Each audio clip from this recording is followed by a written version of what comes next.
Good evening, and thank you very much for being here. I'm pleased to announce that Philadelphia's drinking water will not be impacted by the spill in Bucks County that occurred over the weekend. The tap water from the Baxter Drinking Water Treatment Plant will remain safe to drink. Sampling has not detected any substance from the spill in the raw water basin or the water treatment system at Baxter, and models tracking the flow and tide of the Delaware River show the potential threat is passing us. The officials here tonight will provide further details in a moment, but I want to first commend the city departments and our partners on the ground who acted so swiftly. No residents were exposed to unsafe chemicals in the city's tap water. City officials exercised caution when more information was needed, and we couldn't rule out the risk of contamination. Now we can all confidently say the threat has passed. I repeat, all of the city's drinking water is safe to drink and will not be impacted by the spill. I know this has been an uncertain time for residents, but you can be confident knowing that you have that the officials tasked with ensuring your well-being and health will always put your safety above everything else. You can drink and use your water with peace of mind. I'll ask Deputy Managing Director Mike Carroll to come up and do a presentation. Well, first, I'm thrilled that the mayor is able to announce the all clear for Philadelphians to enjoy their drinking water. It's safe, it's contaminant-free, and we can all enjoy it to drink, to cook with, to wash with, whatever you want. So I will drink to that.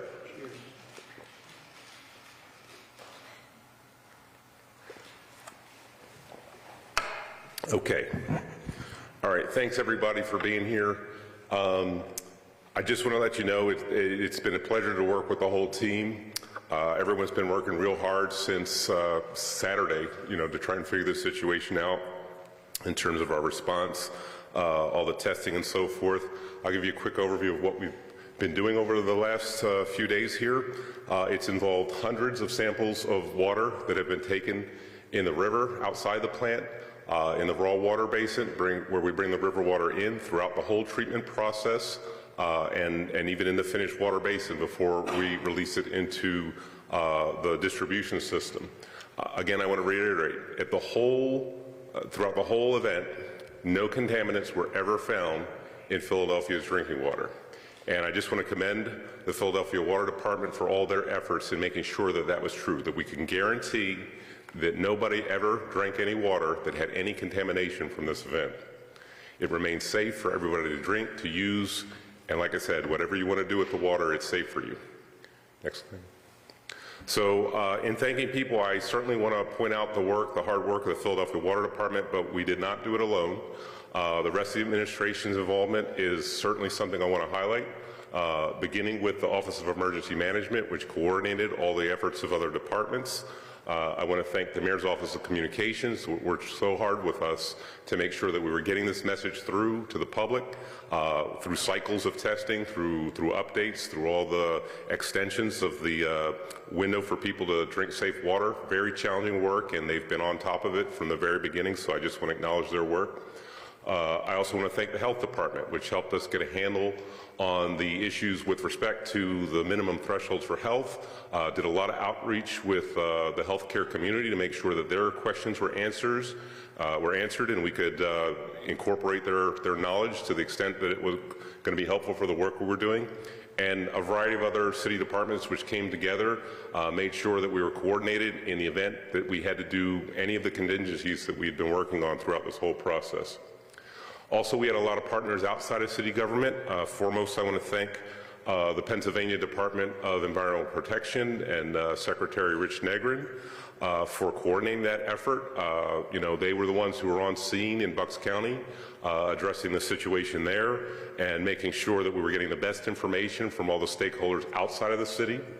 I want to thank Aqua Utilities, Aqua Water, the utility in Bucks County, for their work in helping us prioritize testing for these contaminants, working with us, taking our samples and getting us the information in a very timely way so that we could make decisions. Of course, FEMA for their work coordinating our efforts with the rest of the federal government, providing us insights on best practices in terms of preparedness, not just for our city, but also for all of our residents and businesses. The EPA for also working with us to understand any potential impacts that could have been an issue if we did have problems with our water, which again, we did not and never did have. Of course, the U.S. Coast Guard was right on the scene conducting testing throughout the whole event in the river itself. And without that insight, it would have been much more challenging for us to make our decisions about what to do as this event unfolded. The Delaware Valley Incident Command is a resource we rely on for innumerable events here in the Delaware Valley, and so we're very grateful to have them behind us, helping to coordinate with our regional partners. I want to call out the emergency management teams in all the counties, Bucks County, Delaware County. Of course, the other counties weren't directly affected necessarily at all, but they were always on the calls, helping us coordinate, letting us know what resources that they had to help unify our efforts throughout the region. And I especially want to call out the efforts of the Salvation Army, who provided food, drink, and all sorts of sustainment for our staff throughout this whole effort. I really want to congratulate them. Great partners through all the events that we have to go through here. So I want to speak a little bit about our posture through this event. And we determined very early that we were going to maximize our vigilance. We did everything we could do, and we wanted to communicate, and I want to communicate to you tonight.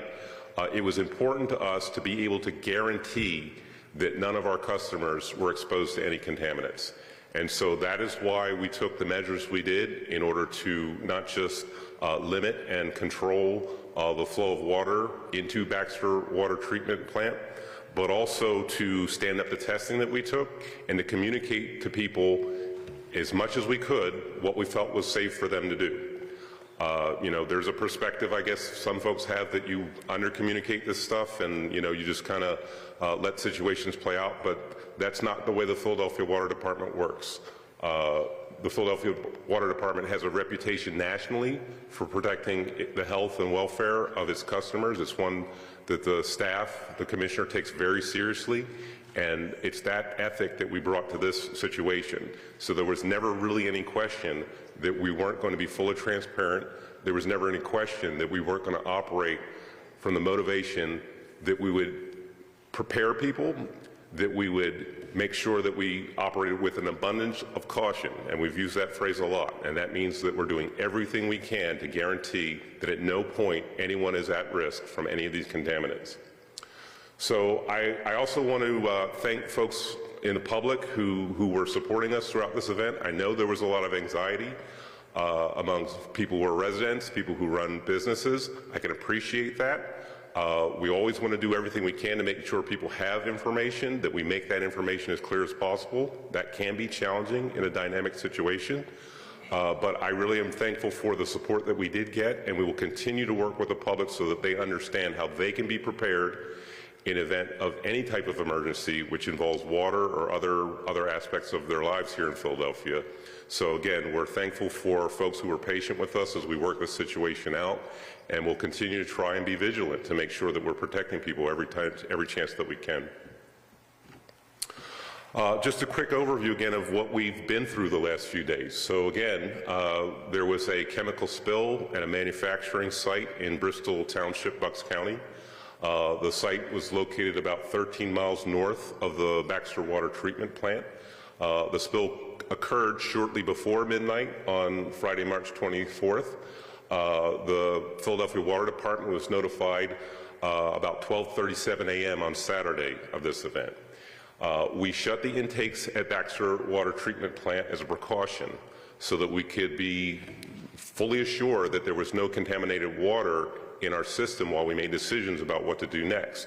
And that decision making occurred immediately after we became aware of the contamination in Bristol Township. And so that situation was one where we knew we needed to get more information. We knew we needed to stand up testing protocols.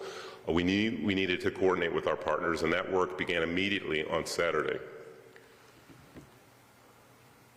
So the event itself consisted of just over 8,000 tons, actually, of contaminant into the water. That contaminant, once it gets into the water, becomes dispersed, diluted in the tributary. It works its way down the tributary towards the Delaware River. It consisted of chemicals involved in the making of latex emulsions. And it occurred, we were provided information that allowed us to understand the chemistry involved around 1:30 p.m. on Saturday. We understood from that information that there was a potential that the water that would reach the plant would be contaminated. Folks should know that this is one plant of 3 plants that the city operates. In addition to the Baxter Water Treatment Plant, we have a facility at Queen Lane in the northwest section of the Philly, and one at the Belmont Treatment Facility. So this is the only of those 3 plants that draws from the Delaware River. The others draw from the Schuylkill watershed. So the Schuylkill watershed was never at any risk because there was no contamination in the Schuylkill watershed. So we knew we could focus our efforts around operations at Baxter. The primary substances of concern were 3 chemicals involved in the production of these latex emulsion, which we identified as butyl acrylate, ethyl acrylate, and methyl methacrylate. So butyl acrylate is a substance where we had a testing standard to work with, and we immediately worked with our partners at Aqua Water to establish that they had that capacity to run those tests to identify whether there was any risk at the minimal level. And that's why we worked with them, and we were basically running up samples to them throughout the whole event so that we could get information. In order for us to get those samples taken, get them to the folks in Bucks County at Aqua Water, for them to test it and bring the results back, is a window of between 6 and 10 hours, depending on what's involved on their end. And so that speaks to some of the time frames that we're shifting over time, because as we take water in to make sure that we're able to maintain a minimum level of water, if we can go to the next slide, we have to make sure that we have enough information to provide people about what that window is. So that 8 hours was very important every day for us to make sure we got the test back before we communicated how much water people had. So now I'm going to bring up John Strafiti and Kelly Anderson. And John is our administrative scientist with the Bureau of Laboratory Services, and he can talk about the testing which was undertaken within Baxter Water Treatment Plant. And Kelly is the director of PWD Office of the PWD Office of Watersheds. And Kelly has specific expertise in the modeling that was done so we could understand the window for this whole event and what was going on in the river. John? Thank you. And again, to be clear, this is specifically related to the samples that we ourselves collected. This does not include the additional samples collected by the Coast Guard, the EPA, the discharger, so on and so forth. So do keep in mind this is a subset of the total amount of information that we used to protect the city and come to the conclusions that we have. So briefly, we had approximately 12 locations, including the Delaware River itself and many locations through the Baxter Treatment Plant, and where water re-entered into our distribution system. And these were monitored with different frequencies depending on what was occurring at the plant. If we were bringing water into the raw water basin, we would focus on that particular water. If we were doing general profiling, we would look at what's going on through the entire plant to make sure things were operating properly. Again, frequency varied. We targeted what specifically was going on. We were looking for 2 things. First and foremost, the organic molecules that are residuals from manufacturing this latex product, because those are the particular things that could potentially be hazardous. In addition, there's a lot of plastic material that could have affected operations at the plant if it gummed up some parts of our process, affected equipment. So we kept an eye on both of these. And keeping an eye on the organics, we use something called gas chromatography mass spectrometry. It's excellent at detecting very, very small amounts of organic molecules.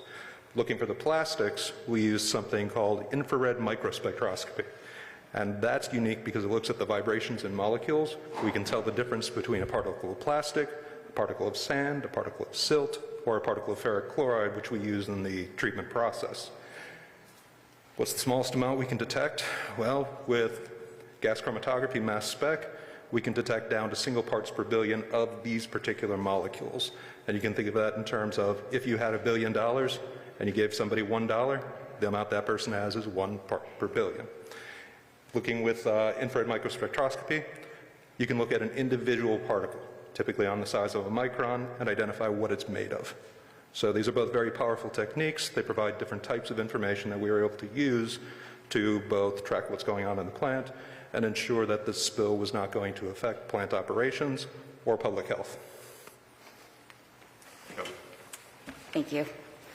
I would like to speak to the Delaware Valley Early Warning System and the capabilities that we have to understand how this potential plume could have impacted our water treatment plant along the Delaware. So the Delaware Valley Early Warning System is most importantly a partnership between our neighboring water suppliers, the agencies, so DEP, DRBC, EPA, at helping us communicate rapidly when information about these types of spills or accidents can impact the city.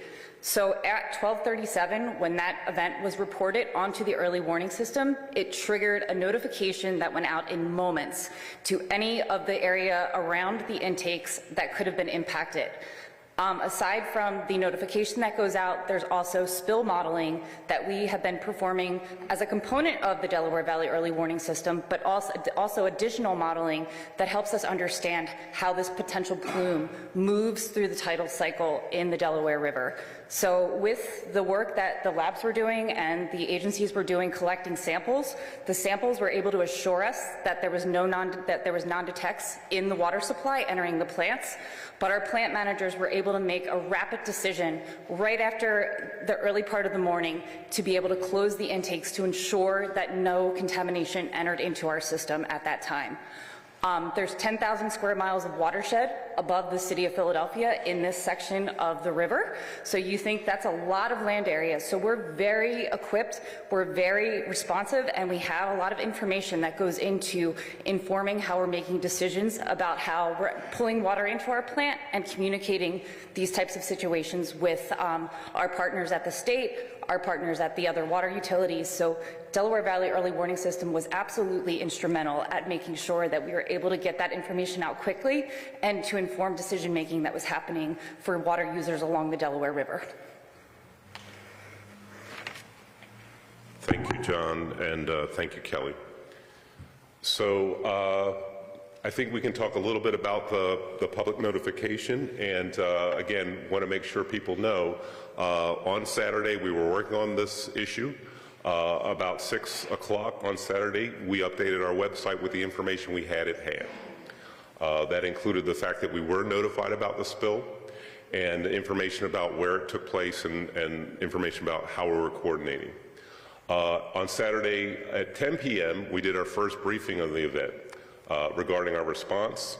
At that time, we could clearly identify no potential risk to drinking water since the intakes were closed. After that meeting, we engaged immediately in some work to evaluate how much water we had on hand and how we could use that information to inform future communications to the public.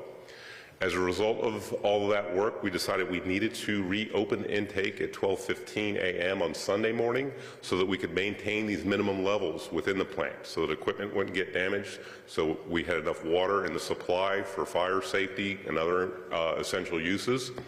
And then we closed those intakes at 5 a.m. when we established we had enough water for all those purposes, 5 a.m. on Sunday, March 26th. So at 10 a.m. March 26th, we had another in-person press briefing. We also made it public that the intakes had been opened overnight. And then, out of an abundance of caution, we put forward the message that people might consider using bottled water after 2 p.m. And that 2 p.m. time frame is based on the evaluation that we had made about the water that was in the supply, which we were confident about, but also, significantly, a very high level of margin for error. And so this is, again, out of that abundance of caution that we were operating from to make sure we were giving people the best information we could to guarantee they would not be exposed to any contaminants. Now, our evaluation of our control over the plant, how quickly water moves through the plant, is affected by a couple variables. One is the consumption rates. And so we have ideas about how quickly the city of Philadelphia consumes water, but we also want to understand in real time whether those assumptions are correct. And so evaluation of that is important. We also do have some control over how quickly water moves from the raw water basin through the treatment process and then is ready to enter the distribution system. That control is very useful for us in emergencies, but people need to understand it adds some stress to the system. So we have to moderate that control under certain circumstances and be very thoughtful about how and when we exert it. So these are other factors that we use to determine confidently that people could drink their water until 2 p.m. on Sunday.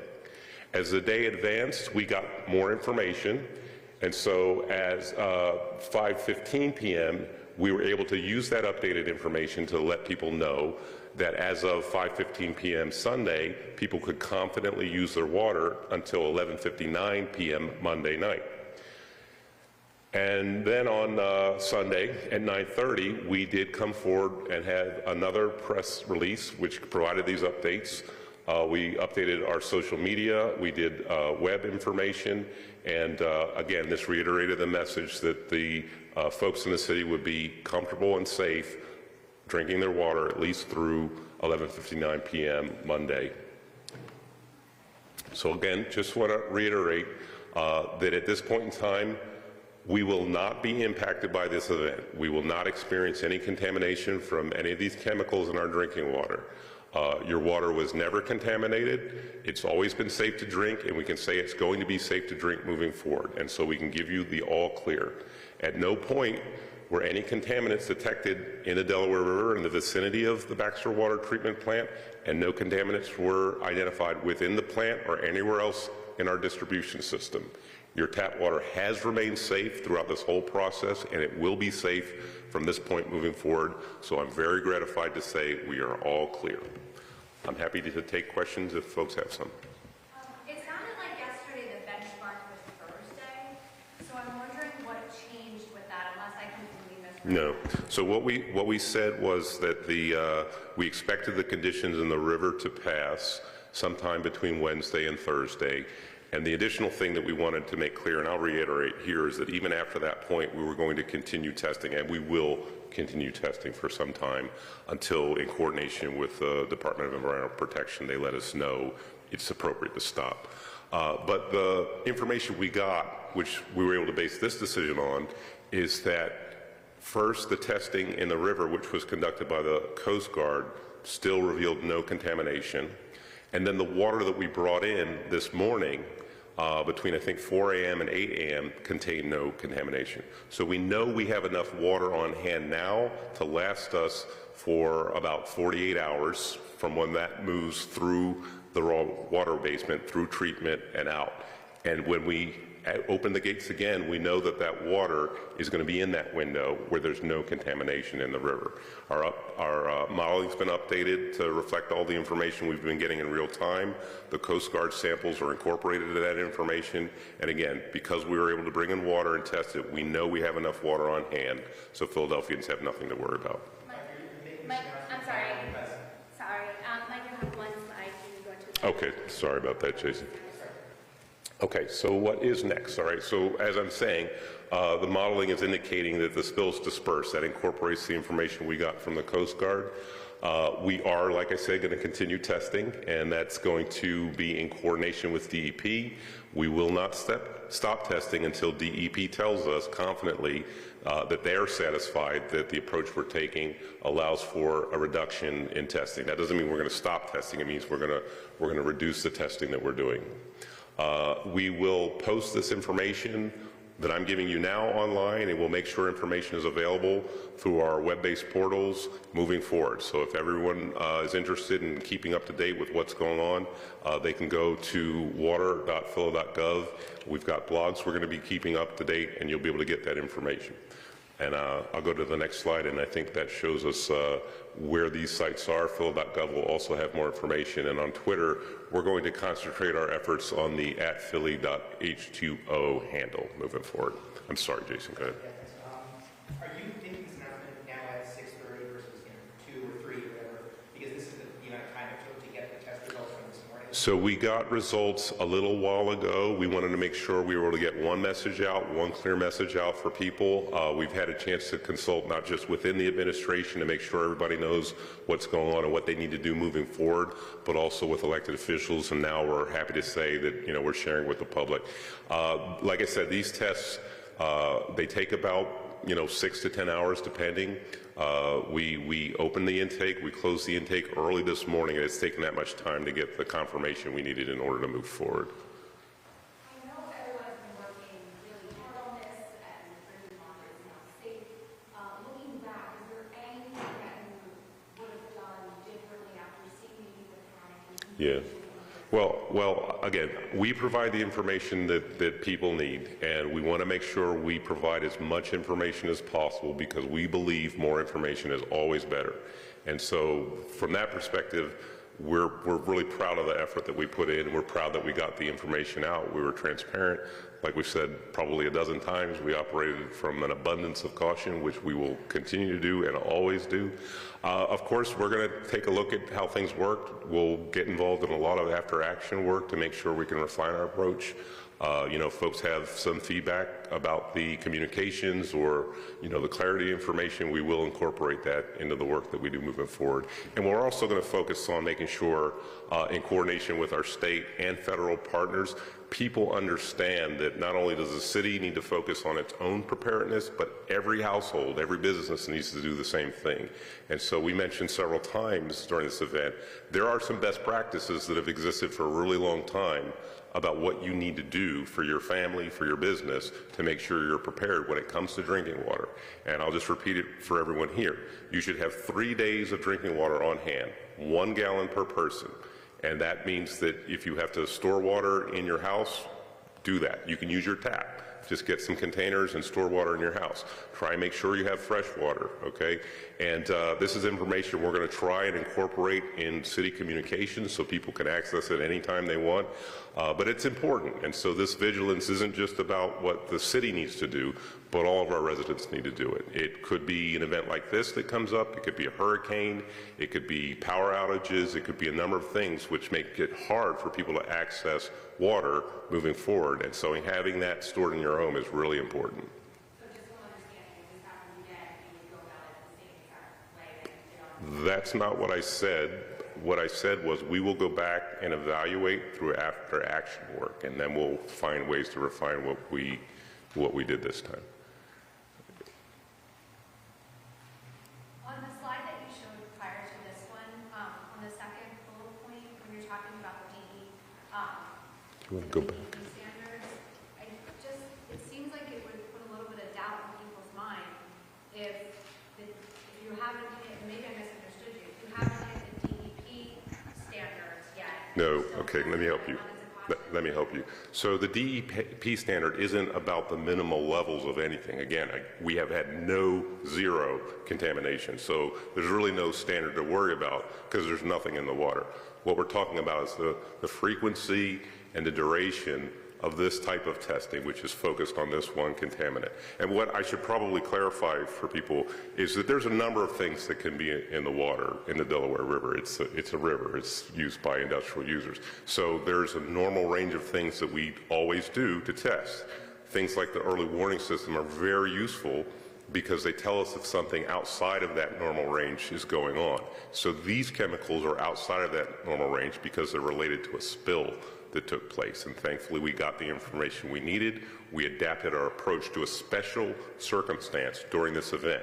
So what we will do is work with DEP, who's monitoring on site in Bristol Township, to understand whether that special circumstance is persisting, and when they're comfortable that it's not persisting, and we can start to go back to the normal way that we test water. Do you understand?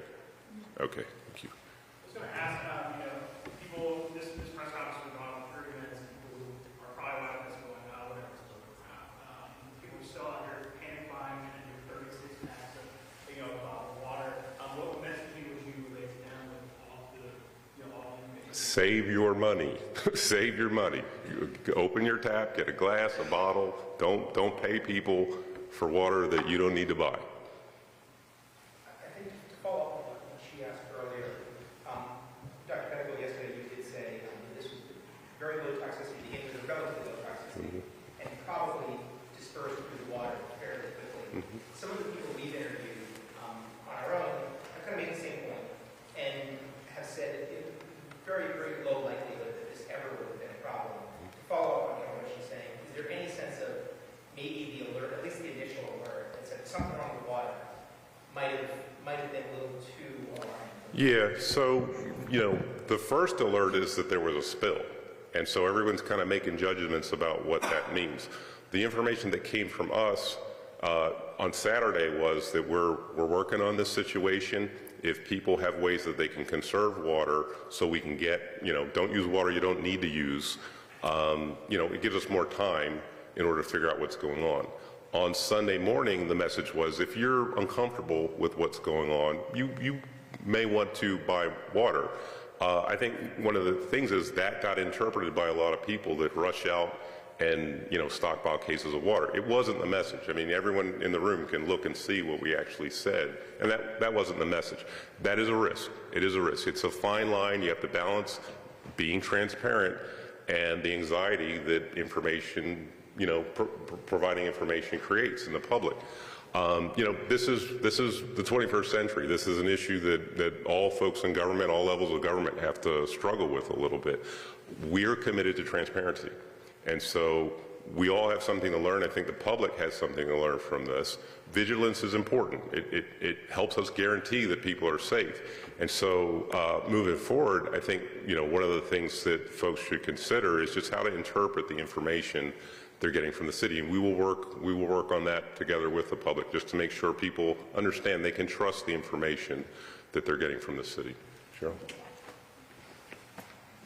Yeah. Sorry, I'm short. I agree with what Mike just said, but I just wanted to add, what we were looking at Sunday morning was a situation where we had a spill of chemicals about which we don't have a lot of information.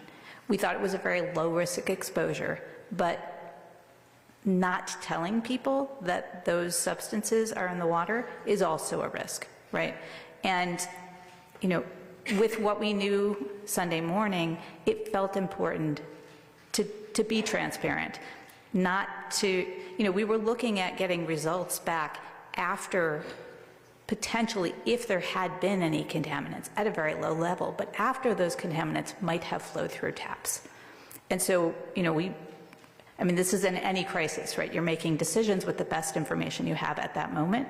And the best information we had at that moment was this is probably an extremely low risk, but people might end up with some contaminant in their water. We're really committed that this, what flows from our taps, what I drink, what all of us drink, should not be contaminated, and we should be able to say that to people always.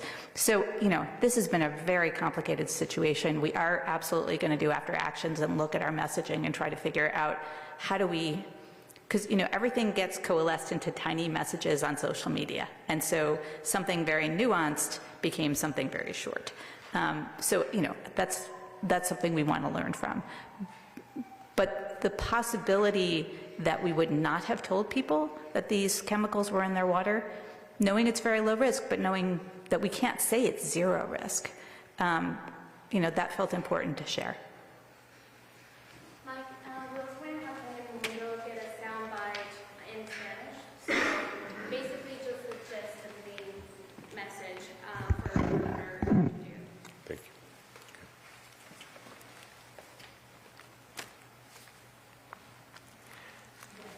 Sería un mensaje básicamente muy resumido de todo lo que le acabo de mencionar, la importancia del anuncio del día de hoy para nuestros televidentes que han estado buscando agua, histérico y todo eso. Es algo bien básico y directo. El mensaje que se le está dando a todos los televidentes es de que el agua es segura, no hay ni una contaminación, los resultados salieron de que no hay ni un peligro, todos pueden tomar agua, pueden usarla para bañarse, pueden usarla para cocinar, pueden utilizarla para bañarse, y les agradecemos a todos por su atención.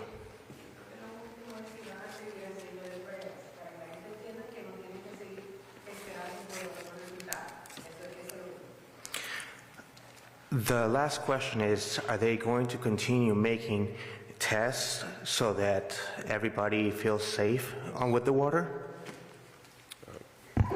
Yes, we will continue to test the water to ensure that it's safe and contaminant-free. And we will work with the Pennsylvania Department of Environmental Protection to determine how long we need to keep testing at that elevated level. Así es, vamos a continuar realizando pruebas para asegurarnos de que el agua continúe libre de contaminantes y vamos a estar trabajando a la par con el Departamento de Prevención, el Departamento de Protección Medioambiental de Pensilvania, hasta que ellos nos indiquen que ya paremos de hacer pruebas para asegurarnos que no existe ningún contaminante. 5 more minutes. Are there any other questions? Just one more, just relating from one of my colleagues. Not sure if this came up during the briefing, but potentially if there is a worse contamination incident in the future, what specific upgrades to the water infrastructure would help the city handle it without customers needing to rely on it? Revitalization. It has been discussed, what's your plan to make those? Yes, so I would encourage people to go online and find the Philadelphia Water Department's drinking water revitalization plan. I got it. And there's 400 projects that are identified in there, a time frame, estimates of cost, and this is the master plan for how we want to really do everything we can to upgrade drinking water for the city of Philadelphia. It sounds like nobody's detected anything for a few days. A, was there ever a detection in the water of these chemicals? And B, if no one's detecting it, how are you modeling that it's going to be done? So I can say there was never any detection in Philadelphia and in the river outside of Philadelphia, but Commissioner Heyman, do you want to speak to what we learned from Aqua? It is my understanding that it was detected closer to aqua water, but that's understandable because that's where the concentration was closer to aqua. And so as Mr. Carroll said, the plume traveled, diffused, passed by us, is passing by us. It's been diluted. We've had no positive test outside our area or in our plant. So when you say this will certainly be gone by Wednesday or Thursday, that's not based on detecting, that's based on how the river moves? That's based on the modeling that we've done, and both, and the testing. And just real quick, when you're saying that it was detected around Aqua's area, does that mean that the tests that you've been conducting here, that the test that was done up there detected the chemical? Is that the latex? So their test was done immediately after the site, and in order to identify what was going on, they had that capacity to test pretty much immediately. Our testing commenced on Saturday during the day, and none of our tests showed anything. So at that point in time, we couldn't guarantee that the plume had totally passed, and that's why Kelly Anderson's presentation, focusing on the modeling, and the comments we made about the Coast Guard's testing in the river are so important, because that's what's demonstrating that the risk has passed down the Delaware River and it's no longer present in a location where there's any possibility of it coming into the Baxter Water Treatment Plant. So when you're saying it's never been detected in any of your tests, that's in this region? Yes. But the detection was detected in the water by Aqua? Yes.